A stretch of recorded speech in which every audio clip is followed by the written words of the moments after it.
Welcome sa DRS 2.0. Fresh at nagbabagang happenings bang hanap mo? Mga padabarkads man yan o mga trending topics? Pwes, sagutin natin yan. Kaya naman isubscribe nyo na ang ating channel para sa mga nagbabagang balita everyday. So ayun, welcome back again sa ating YouTube channel mga Kadabarkads. And for today's video, ang pag-uusapan natin ay tungkol sa mga importanteng ganap sa loob at sa labas ng Itbulaga. So kanina nga nakasama natin ang The Bodyguard the Musical and pinromote po nila ito kanina dito po sa Itbulaga.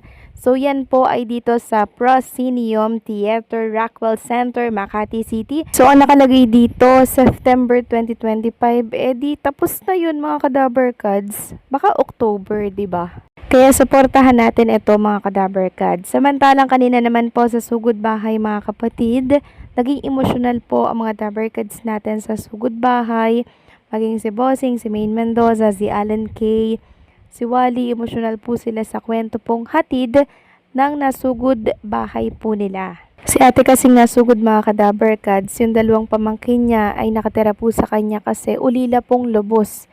Yung dalawang pamangkin niya po kasi namatay po noong 1 taon yung ama, then yung ina din niya mga Kadabarkads. Kaya nakakalungkot lang, 'di ba, na tumigil po sa pag-aaral yung kanyang pamangkin para lamang po may maitostos sa pagpagamot ng kanyang ama po na nagpaalam po nung nakaraang taon. So ito po yung pinakamasakit, 'di ba? Yung tipong titigil ka sa pag-aaral para yung pang-tuition mo ilagay sa panggamot ng iyong parents, 'di ba? Yun po yung nakakalungkot dun, pero sa huli pinawian din po ng buhay.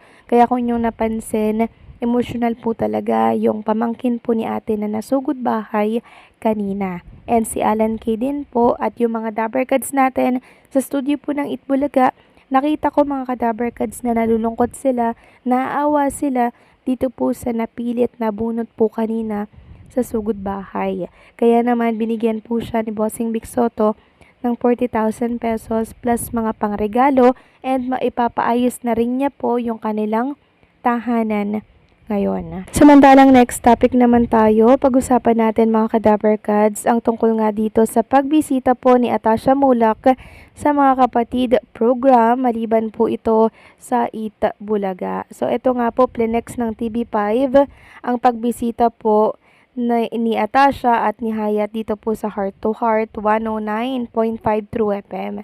Sabi nga dito mga Kadabarkads, so, masinsin ang kwentuhan punong-puno ng feels. Makisama sa Heart to Heart ng 109.5 True FM with Kuya Poy at ang cast ng Vagin News The Series TV5, Atasha Mulak at Hayasit Calyado. So nakakasadlang mga Kadabarkads dahil hindi po nakatapak si Atasha sa Itbulaga. Kahit saglit lang sana, 'di ba? Kasi marami nag-aantay sa kanya na Dabarkads sa naturang programa. Samantalang next topic naman tayo, pag-usapan natin mga Kadabarkads ang tungkol po dito sa private offer sa international ni Jerome Bardome kasama po ang 3 clones. Sino-sino yung 3 clones na yan? Walang iba kundi po si Matt Monroe, Orwell Carino, and syempre si Jerome, si Varon, si Franz Joseph Bincoy. So sila pong 4 yung merong offer papunta po ng Rome, Italy. At parang may ata yan, no? April 20, 2026 pa po ito. And magpa-reserve na po kayo ng ticket.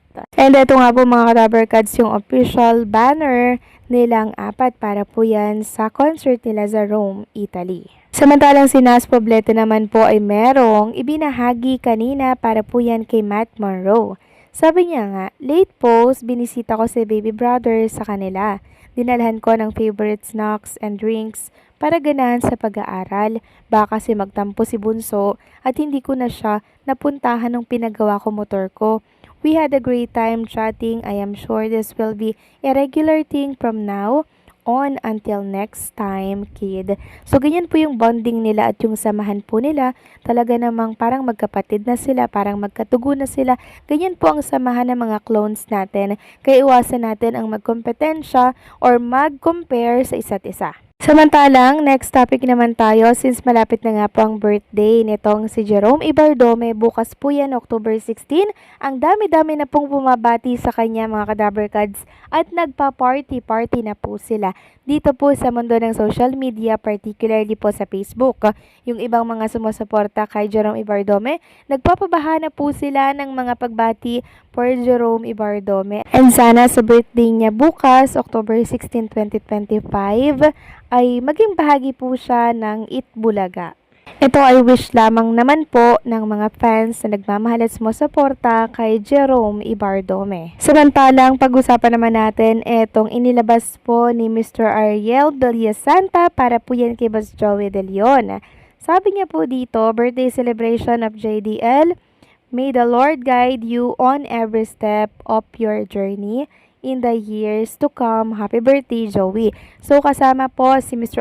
Ariel Villasanta sa celebration po ng birthday ni Boss Joey kahapon with family po. So, nakakatuwa lang dahil talaga naman pong intact ang samahan ng pamilya ni Boss Joey katulad din po ng pamilya ni Bossing Vic Soto. Samantalang congratulations naman sa dalawang Dabber Cards natin na na-recognize at the 11th Eduk Circle Award. Sino-sino yan?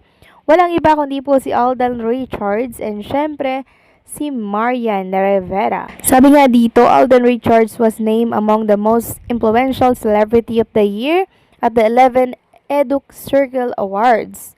Alden Richards just took home another award, proving he is a real-life inspiration and one of the most influential stars today.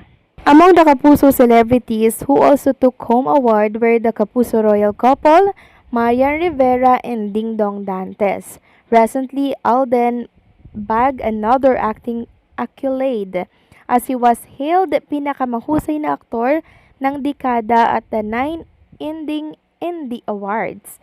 The actor also gained recognition in August as part of Men Who Matter 2025 by People Asia for his active lifestyle, mental health, advocacy, and consistent excellence as a brand ambassador. Congratulations, Dabber Cards Alden Richards and syempre, ang royal couple na si Marian Rivera and si Ding Dong Dantes. Samantalang another good news mga Dabber Cards for Jerome Ibardome, itong pinost po ni Ma'am Christina Ignacio. Sabi niya dito, introducing Jeromantics Global, a movement of fans, friends, and believers coming together to promote Jerome Rising Star and help him shine on a global stage.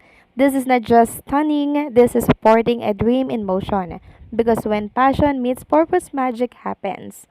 Let's be the reason Jerome's light gets in. Thanks to someone who made this, your good heart is very much appreciated.